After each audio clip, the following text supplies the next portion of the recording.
রহমানির রহিম قد أفلح من تزكى وذكر اسم ربه فصلى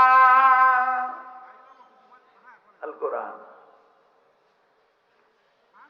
সমস্ত এই আয়াতের তাফসীর খোলেন, যারা মুফাসসির আছেন তাফসীর খুলে দেখেন। এই আয়াতে আল্লাহ পাক এই আয়াত নাযিল করে কি বলতে চেয়েছেন আল্লাহ, সমস্ত মুফাসসিরে কেরাম লিখছেন এখানে নামাজটাকে শুদ্ধ করার জন্য আল্লাহ বলেছেন। জোরে বলুন না সুবহানাল্লাহ। তাহলে নামাজ আবার শুদ্ধিকরণ কি হবে গো? তাহলে নামাজ নিশ্চয়ই নোংরা হয় কি গো? কি বুঝতে পারছেন? আরে নামাজ শুদ্ধ করা মানে তাহলে নামাজ নোংরা হয়?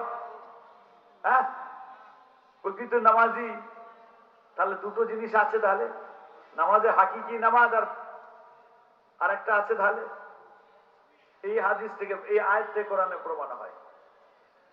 আল্লাহ বলছেন কি আফলাহা ইউফলিহু মানে কামিয়াবি হাসিল করনা। আল্লাহ বলছেন ওই নামাজি কামিয়াব হয়েছে, ওই নামাজির নামাজটা থেকে অন্যায় অপরাধ থেকে হেফাজত করেছে, ওই নামাজির নামাজের মোহাব্বত অন্তরে পয়দা হয়েছে। কোন নামাজি?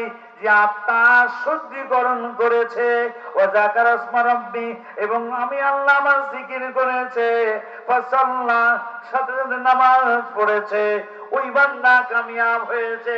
যদি বলুন সুবহানাল্লাহ।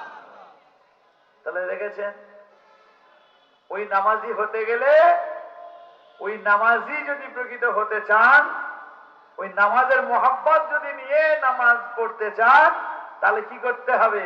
ওই মোহাম্মতের জায়গাটাকে শুদ্ধ করতে হবে, ওই আত্মাটাকে শুদ্ধিকরণ করতে হবে। কিসের মাধ্যমে করবেন? আপনি বলবেন নামাজ পড়ে করে ফেলবো, যে না, এখানে কোরআন পাকে আল্লাহ বলে দিচ্ছেন ওই নামাজ খালি পড়লে মানে সাথে সাথে জিকির করতে হবে, তার সাথে নামাজ আদায় করো, কি হবে? কামিয়াব। জোরে বলুন সুবহানাল্লাহ।